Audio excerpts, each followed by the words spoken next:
Supongamos que tú te fuiste de misionero o de misionera al campo misionero, vaya la redundancia. Los misioneros que regresaron de España hace poco que se graduaron en su maestría. Fuiste de misionero, de misionera y llegaste a esta tribu indígena en la selva amazónica, en el África, cualquier lugar. Tú no hablabas el idioma, aprendiste el idioma.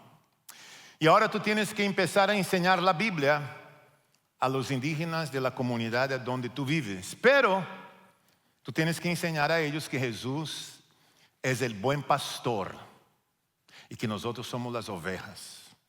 Pero en esta tribu no hay ovejas y no hay pastor. Ellos nunca vieron una oveja en su vida. ¿Cómo tú vas a traducir esto? Ahí entonces tú tienes que enseñar acerca del bautismo por inmersión y la cena del Señor. Ahora, la cena del Señor nosotros usamos el pan, que es símbolo del cuerpo del Señor, y la copa. Pero en esta tribu no hay uva, no hay vino y no hay pan. ¿Qué harías? ¿Cómo celebrar la cena? Porque en todas las culturas en el mundo, no importa el idioma que hablen, todas las culturas en el mundo, los cristianos, hijos de Dios, celebran la cena del Señor. Diferentes culturas, diferentes idiomas, celebran la cena del Señor y el bautismo. Para ser cristiano, hijo de Dios, tú tienes que participar en la cena y en el bautismo. Porque es una ordenanza y no es opcional. Se celebra. ¿Cómo hacemos entonces? Bueno, yo he estado en situaciones como esta, sirviendo como misionero. Y algunos de los lugares donde he estado, en la selva amazónica, los indígenas muy lejos de la civilización no tienen nada de lo que tenemos y no tienen pan, tampoco tienen vino. Entonces se busca la comida fuerte de aquella nación indígena. En muchos de los casos no hay pan, pero hay yuca. Entonces en Brasil, en la selva amazónica, se hace un beiju. Un beiju es como si fuera una arepa gigante. Los indígenas hacen la arepa gigante, hacen un jugo de un líquido que no sea fermentado, para que no se vayan a estar ahí manejando medio así, tú sabes. Pero allá no se maneja, es pura canoa. Ahí la iglesia se reunía en el piso, los hermanos en el piso. El pastor indígena leía el texto y decía: Jesús dijo, ese es mi cuerpo, ¿no? Y haceréis en memoria de mí. Y tomaban, comían y tomaban. Entonces en ese grupo Jesús era la yuca de la vida y no el pan de la vida. ¿Qué les parece? Jesús era la yuca de la vida. Entre algunos grupos indígenas en los Andes, la comida fuerte es la papa. Y la papa es lo que se come todos los días, sobre todo en el área de Perú. Imagínate tú en un lugar a donde los hermanos dicen: Jesús es la papa de la vida. El que come de esta papa nunca más tendrá hambre. Para los venezolanos quizás sería la cachapa de la vida. La arepa. El punto es que no se cambia el mensaje de la palabra. El mensaje es el mismo, se cambia la forma de cómo se predica la palabra. Es el evangelio contextualizado. La palabra de Dios. Yo he estado en muchos lugares así, sentado, comiendo el beiju, Jesús, o beiju da vida. Y los indígenas alaban a Dios, se gozan. Y tú vas en cualquier lugar, en África, en Asia, en cualquier lugar donde hay creyentes, ellos van a usar la comida que representa aquella cultura. El apóstol San Pablo está en Éfeso y escucha que los hermanos de la iglesia en Corinto están haciendo algo indigno con la cena del Señor. Y él, cuando escucha acerca de esto, él escribe el capítulo 11 de 1 Corintios que vamos a leer. Y es bien interesante lo que él dice, porque en aquella cultura era muy común participar de una fiesta llamada ágape o agape, como tú quieras, la fiesta del amor, una especie de un potluck cristiano donde cada persona traía comida, comían y después de comer participaban de la cena. Pero ¿qué era lo que estaba pasando? Los muy adinerados, los ricos de Corinto, traían la comida y hacían un banquete, llegaban mucho antes que los demás, y los ricos comían su banquete y después del banquete participaban de la cena del Señor. Cuando los pobres llegaban, ya no había comida, y los pobres comían la sobra. Entonces Pablo dice, eso no es justo. Nosotros tenemos que tomar la cena juntos, participar del cuerpo del Señor juntos, comer juntos el pan, tomar juntos la copa. Pero los ricos lo hacían diferente, porque ellos eran muy clasistas y se separaban de la gente más pobre dentro de la comunidad. Entonces la fiesta del amor en aquellas culturas era muy común. Y si tú lees el Nuevo Testamento, tú vas a darte cuenta que la comida es parte de la cultura. Encontraron a Jesús comiendo con las prostitutas, Jesús comiendo en la casa de un fariseo. Era común, la comida era común, la hospitalidad era parte de la vida de la gente. Pero aquí, los hermanos en la iglesia en Corinto estaban tomando la cena de manera indigna. Estaban haciendo de ella lo que ellos no deberían de hacer. Era triste la situación. Ese era el contexto del texto que nosotros vamos a leer sobre lo que estaban haciendo los ricos con los pobres. Y la situación de la iglesia era realmente caótica en aquel contexto. En lugar de reunirse para celebrar la unidad, se reunían para celebrar la división que había. En vez de recordar a Cristo, imagínate, en vez de reunirse para recordar a Cristo, estaban celebrando el egoísmo, los intereses personales y sobre todo el famoso desfreno que había allá. Entonces Pablo dice, ni siquiera puedo echar ningún tipo de elogios a ustedes. No lo puedo hacer. Pero quiero que ustedes entiendan cómo se debe tomar la cena del Señor, quiénes deben tomar la cena del Señor, el por qué tomar la cena del Señor y el por qué no tomar la cena del Señor, y cómo a través de ella nosotros proclamamos el Evangelio. Entonces, el texto que vamos a leer ahora, tomando en cuenta este contexto, ustedes van a poder entender mejor el texto.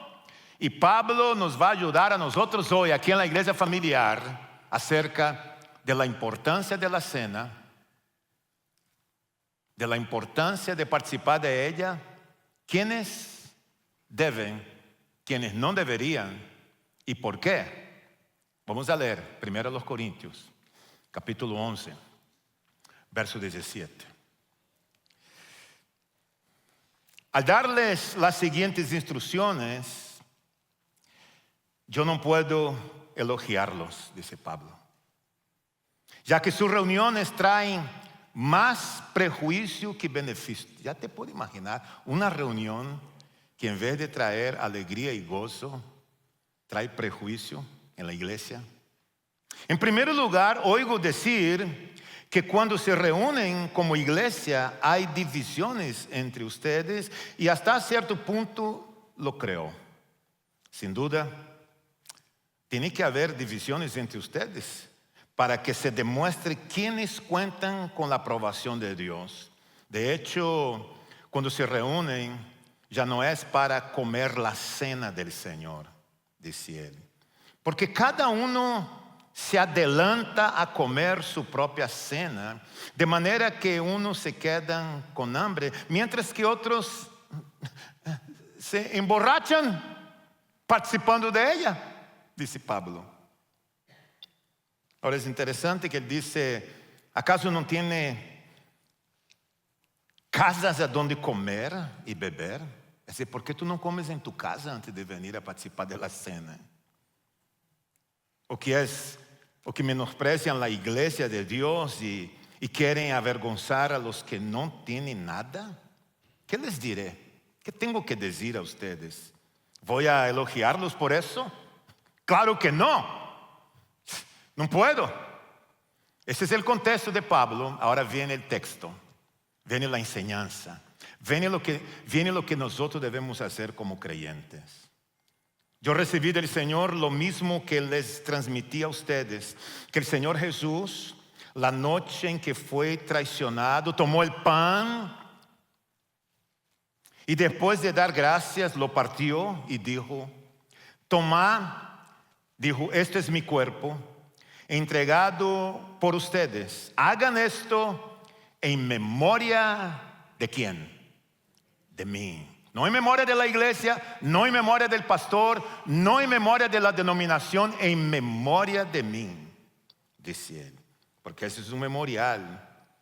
Y él entonces de la misma manera tomó la copa después de cenar y dijo, esta copa es el nuevo pacto en mi sangre, hagan esto cada vez que beban de ella en memoria de mí. Porque cada vez que comen este pan y beben de esta copa, proclaman la muerte del Señor hasta el fin del 2025. En el segundo servicio los hermanos dijeron amén. Les dije, ustedes están dormidos hasta que Él venga.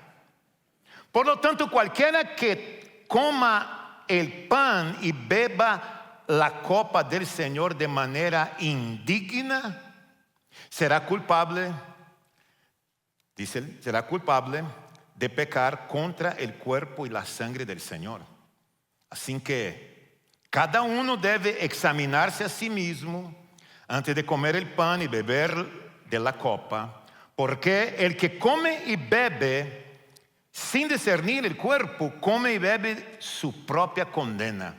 Por eso, decía él entre los corintios, hay entre ustedes muchos débiles y enfermos, incluso hay varios que han muerto por tomar la copa de manera indigna. Si no nos examináramos a nosotros mismos, no se nos juzgaría. Pero si nos juzga el Señor, nos disciplina para que no seamos condenados con el mundo. Así que el 33 dice, así que, hermanos míos, cuando se reúnan para comer, no hagan como aquellos ricos que se reunían y comían de manera indigna. Así que cuando se reúnan para comer, espérense unos a otros. Si alguno tiene hambre, que coma en su casa para que las reuniones de ustedes no resulten dignas de condenación. Los demás asuntos los arreglaré cuando vaya a verlos. Tenía ganas de ir a visitarlo y lo iba a hacer esto. Te diste cuenta en el texto, en la palabra de Dios, que Pablo escribe a una iglesia dividida. Pablo escribe a una iglesia distraída, a una iglesia disfuncional, a una iglesia que había perdido el sentido de ser iglesia, había perdido el sentido de sumisión, había perdido el sentido de lo que era la cena del Señor. Y Pablo dice a ellos, en vez que la reunión de ustedes resultara en unidad y alegría, es una reunión que resulta para el mal. No glorifica a Dios. Entonces Pablo corrige, aclara, explica y habla de la cena. La cena del Señor en algunos lugares lo llaman de comunión y otros lugares Eucaristía. La cena del Señor, la idea principal de la cena del Señor es recordar la muerte y la resurrección de Jesucristo. La cena del Señor es para los creyentes. Una persona no cristiana no entiende el significado de la cena. Y Jesús, antes de ir al cielo, nos dejó 2 ordenanzas a nosotros los cristianos. Ordenanzas se entiende que no es opcional. Si tú eres creyente, no es opcional. Todo creyente tiene que ser bautizado y todo creyente tiene que tomar la cena del Señor. Yo encuentro cristiano que dice, yo no he sentido todavía de ser bautizado. Yo estoy esperando un toque en esa madrugada cuando estoy dormindo. Dios me toque, bautízate. Yo conozco gente que lleva 15, 20 años en la iglesia y nunca fue bautizado. Pero una persona que dice esto, todavía no lo he sentido, es porque hay algo en su vida que le gusta mucho, que le fascina hacer y que no quiere dejar. Y dice que es Dios quien le ha tocado. Porque si tú eres un creyente en Cristo Jesús, no existe ninguna barrera que te pueda evitar a ti, prohibirte a ti de bautizarte y tomar la cena del Señor. La cena y el bautismo son 2 ordenanzas dejadas por Cristo para los creyentes. En nuestra enseñanza de hoy, por lo menos hay 4 enseñanzas en el texto que me gustaría de reflexionar con ustedes. Si tú quieres tomar tu programa para tomar nota, te aconsejo que tú lo hagas. Porque cuando pensamos en la cena del Señor, en lo que Dios nos muestra en su palabra, todos los cristianos tenemos una necesidad común de ser perdonado. Es una necesidad común que nosotros tenemos del perdón. Lo dejamos en la pantalla para que tú tomes notas. Una necesidad común para el perdón. Y me gusta como Pablo empieza corrigiendo la iglesia diciendo que cada uno debe examinar a sí mismo antes de tomar el pan y tomar la copa. Y el énfasis en la escritura, de acuerdo a lo que él dice, es que cada uno debe examinar a sí mismo. ¿Sabe cuál es nuestro problema? Que queremos examinar al vecino. Queremos apuntar al vecino. No puedo creer que él tomó la cena hoy. Es un pecador. Examinamos al vecino, pero no examinamos a nosotros. Juzgamos al vecino, al que creyente, pero no examinamos. Pablo no dijo, hey, examina al que está a tu lado a ver si él está en pecado o no. Examínate a ti mismo, dice la palabra de Dios. Mi pregunta es, ¿cómo nos examinamos a nosotros mismos? Bueno, la mejor forma de examinarte a ti mismo es preguntarte a ti, ¿soy yo un cristiano? ¿Cómo te examinas a ti mismo? Pregúntate, ¿tengo a Jesús como mi Salvador personal? ¿He confesado mis pecados a Dios? Examina a ti mismo y pregúntate, ¿por qué no he sido bautizado todavía? ¿Por qué no uso los dones que Dios me ha dado para edificar la iglesia? Examínate a ti mismo, es mirar hacia adentro y reflexionar acerca de tu vida. ¿Cómo estoy? ¿Qué áreas de mi vida necesitan realmente un cambio? Entonces, ¿qué significa tomar indignamente la cena? Como Pablo habla aquí. ¿Sabe cómo tomamos la cena indignamente? Cuando somos indiferentes acerca de nuestro pecado. Sabemos que estamos pecando de manera voluntaria, no nos interesa y de la misma manera tomamos la cena. Cuando no nos arrepentimos, estamos tomando la cena indignamente. Cuando no confesamos, cuando somos negligentes espiritualmente hablando. Ninguna persona es digna de tomar la cena, ni tú ni yo. No somos dignos porque somos pecadores, pero la invitación es una reflexión personal a cada uno de nosotros, de mirar hacia nuestra vida y ver las áreas de nuestra vida que necesitan realmente un cambio. Entonces, ¿qué sería tomar la cena de forma dignamente? ¿Qué sería? Bueno, tomar la cena del Señor dignamente es cuando yo reconozco mi pecado y lo confieso a Dios. Dios, he pecado contra ti. me he apartado de ti. No debería haber hecho esto. Estoy arrepentido. Yo quiero cambiar mi manera de pensar sobre este pecado y mi manera de caminar sobre esto. Señor, perdóname. Límpiame. Tomar la cena dignamente es cuando tú te aferras a Cristo. Te aferras a Cristo. Reconociendo que Él debe ser el centro de tu vida.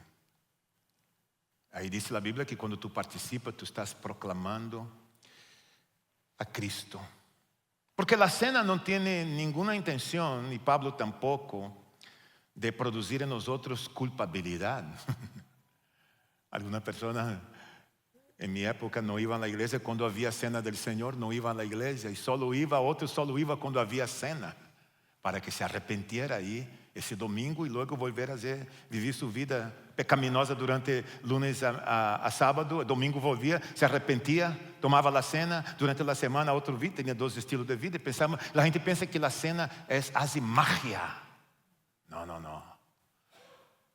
Ella no hace esto. La cena es algo maravilloso que expresa de una manera tan linda la gracia y la misericordia de Dios. Todos nosotros, todos los creyentes, tenemos una necesidad común de recordar a Cristo en la cena. La cena es un recordatorio, dice Pablo. Ahora yo creo que ese recordatorio debería ser no solo el domingo de cena.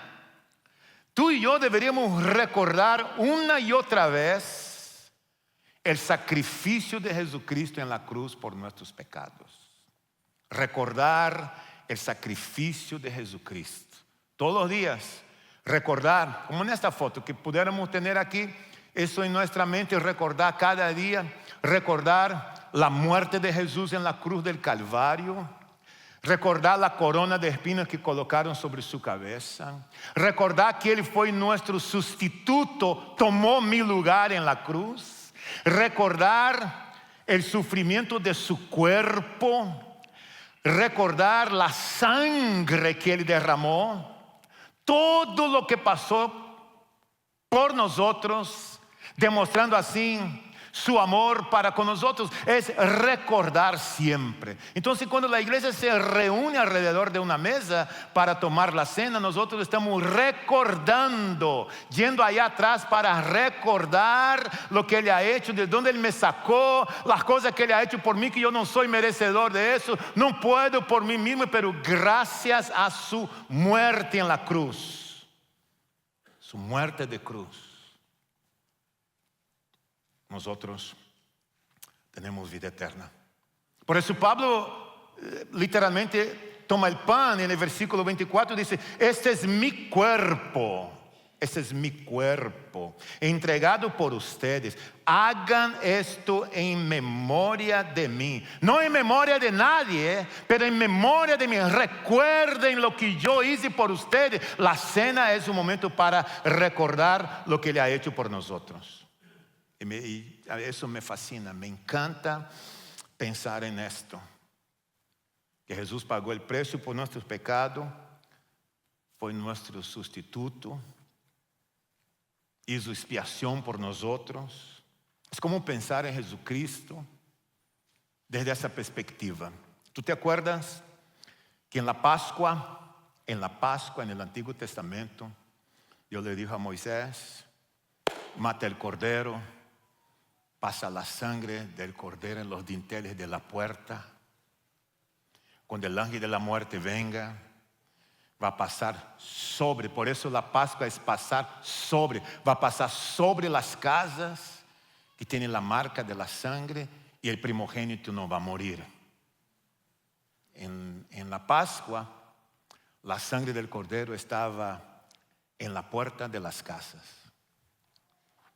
Luego, si tú te pones a pensar por un momento, en la última cena, cuando Jesús estaba con los discípulos, el cordero estaba sobre la mesa. Era Él mismo. Fue la última cena, fue la última Pascua. Ya no iba a haber necesidad de matar un cordero. Él iba a ser el cordero sustituto. Entonces el cordero estaba sobre la mesa. En el Calvario, el cordero estaba en la cruz, colgado en la cruz, derramando su vida por nosotros. En la cena del Señor, la cual celebramos hoy como iglesia, el cordero está en nuestros corazones. En nuestros corazones. A través del Espíritu Santo, Él habita en nuestras vidas. Los ricos llegaban temprano, comían su banquete, los pobres comían la sobra. Pero para nosotros como iglesia hoy día, sabemos que no hay una mesa VIP. Todos comemos de lo mismo, todos tomamos de lo mismo. Sin importar de dónde tú vienes, el color de tu piel, si tú eres un creyente en Cristo Jesús, la cena es para ti. No hay ellos y nosotros, solo hay nosotros. Por eso, todos compartimos un amor común por nuestra familia en la fe. Todos compartimos un amor común por nuestra familia en la fe. Recibimos el mismo pedazo, la misma copa. Y damos gracias a Dios por eso. Iguales, recibimos el mismo sacrificio, recibimos el mismo perdón. El mismo Espíritu Santo que habita en ti, habita en el indígena allá en la selva amazónica que es creyente. Habita en el rico y en el pobre. Somos una familia. Eso me gusta. Y por eso yo estaba acordando otro día que hace unas semanas atrás nosotros lanzamos acá y desafiamos las parejas que estaban viviendo juntas que se casaran. ¿Te acuerdan? De aquí tuvimos 4 bodas y varias otras bodas en nuestros campos. En Jensen Beach, en nuestra iglesia allá abajo en el norte, una mujer, cuando vio que se abrió esto para las bodas, ¿sabe lo que ella hizo? Escribió en la tarjeta de conexión, yo me voy a casar, yo me quiero casar. Y escribió ahí. Pero el marido o el hombre con quien vive con ella no sabía. Yo he pasado por lo mismo en otra situación, pero no voy a entrar en detalles aquí. Ella simplemente dijo, yo me quiero casar, pero no dijo nada al hombre. Entonces los pastores leyeron y fueron a hablar con el caballero que estaba de candidato a casarse, pero no sabía que iba a casarse. 10 años viviendo juntos, y 2 hijos. Ella dijo, yo quiero casarme. Yo no quiero vivir en unión libre. Entonces el pastor empezó a hablar con el caballero. Él quería bautizarse, pero no estaba casado. Tuvieron varias conversaciones. Hasta que un día jugando golf, el pastor y él se sentaron en una mesa y él tomó un papel y el pastor le compartió los 3 círculos. El pastor Steve habló de los 3 círculos y él reconoció quién estaba Cristo. Y hasta tomó los 3 círculos y enseñó en la foto que lo tenemos acá. Ahí estaba él. Como dice, ¡wow! Conocí a Cristo, el Evangelio. Y el pastor preguntó, ¿tú quieres orar aceptando a Cristo como tu Salvador? Él dijo, no, yo acepto, pero yo quiero llegar a la casa y quiero que mi señora, no estaban casados, oren por mí. Él fue, llegó allá y le dijo a ella. Ella fue, tomó su mano y él hizo la oración de fe. Ella era creyente que había dejado la iglesia por muchos años, se reconcilió con Dios y ahora quería vivir de acuerdo al diseño de Dios porque no quería vivir en unión libre porque sabía que no estaba viviendo de acuerdo a la palabra de Dios. Ahí nosotros empezamos a orar, supimos de la historia, varios pastores, y él quería entonces bautizarse, pero necesitaba casarse. Ahí vino frente de la iglesia del pastor. Guess what? Se casaron. Después de 10 años de unión libre, se casaron y ahora se está preparando para su bautismo. ¿No es una gran bendición? ¿No es Dios que hace la obra? De eso se trata, la familia. Todos son bienvenidos. A que nosotros podamos, cada uno en nuestro contexto, vivir de acuerdo al diseño de Dios. Esa es una familia. Esa es una familia. Y es lindo poder ver lo que Dios hace. Lo que Dios hace. Dios es maravilloso. Pero una de las cosas que la cena del Señor, que me fascina cuando Pablo dice que debemos de hacer esto hasta que Él venga. Todos los cristianos anhelamos el regreso o la venida de nuestro Señor. Dime que no. Dime que no. Yo anhelo esto. Yo a veces me imagino ese día cuando el Señor venga por su iglesia. Y la Biblia dice que va a haber una celebración tan grande, enorme.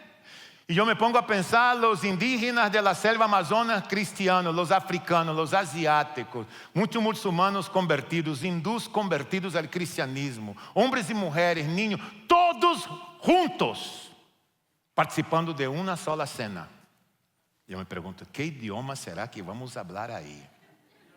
La Biblia llama esto de las bodas del Cordero, del matrimonio entre la iglesia y el novio. La iglesia es la novia, Jesucristo es el novio. Tú eres la iglesia, yo soy la iglesia. Y ahí entonces Juan dice con esas palabras en Apocalipsis, donde vamos a leer, me gustaría que leyéramos capítulo 19, versos 6 a 9. Escucha lo que él dice. Después oí voces como el rumor de una inmensa multitud, como el ruido de muchas aguas y como el retumbar de potentes truenos, dice él, que clamaban, aleluya, dice, aleluya. Ya ha comenzado a reinar el Señor nuestro Dios, todopoderoso. Todopoderoso, alegrémonos y regocijémonos, démosles gloria a Él, porque ha llegado el día de las bodas del Cordero. Su novia, la iglesia, se ha preparado, se ha concedido vestirse de tela de lino fino, limpio y resplandeciente, para recibir a me gozaré.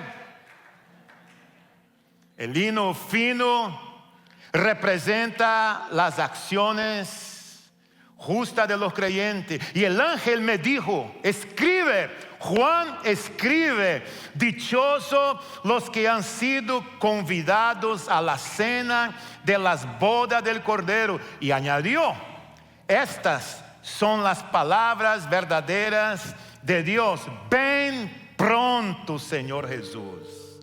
Ven pronto, Señor Jesús.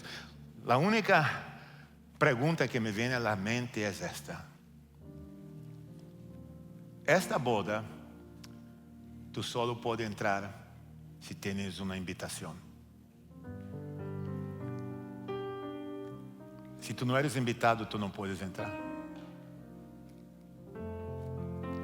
No vas a poder colarte de ninguna manera. Ahora, si tú tomaras un tiempo ahí donde tú estás sentado y te preguntara, ¿estoy yo invitado a esta boda? ¿Cómo tú sabes que tú estás invitado? ¿Quién te ha garantizado que tú tienes una invitación para estar ahí? El pastor no te puede invitar a esta boda. La religión, la iglesia, ni el rabino, ni el cura, ni el padre, nadie. Esta boda, tú solo puedes entrar si tú colocas tu fe en la persona de Jesucristo. La única manera de participar de esta boda es si tú eres hijo de Dios. Si tú confiesas tu pecado a Él. Si tú aceptas a Jesucristo como tu único suficiente Salvador. No hay otra manera, iglesia. No hay otra manera. No hay otra forma. Y si tú eres un creyente que tú te has apartado de Dios, quizás te diga, pastor, yo estuve en el primer amor, pero hoy estoy lejos. ¿Por qué no tomas este momento donde tú estás ahí, a solas con Dios? Dile, Señor, perdóname, purifícame. Yo reconozco que soy un pecador. Te acepto como mi único y suficiente Salvador. Y si tú eres creyente, está apartado, vuelve a la casa del Padre y prepárate para participar de esta gran boda. Mientras yo voy a orar con ustedes, sentado ahí donde están sentados, toma un momento a solas contigo. Tú puedes cerrar tus ojos. ¿Y por qué no hablas con Dios? Tú hablas con Dios. Coloca tu fe en Él. Dice, Señor, yo te necesito. Y si tú oras colocando tu fe en Jesucristo, déjanos saber después, que queremos ayudarte. Señor, te damos gracias en esta hora y colocamos nuestras vidas en tus manos. Señor, límpianos, perdónanos, santifícanos. Prepara nuestros corazones para tomar la cena del Señor. En el nombre de Jesús.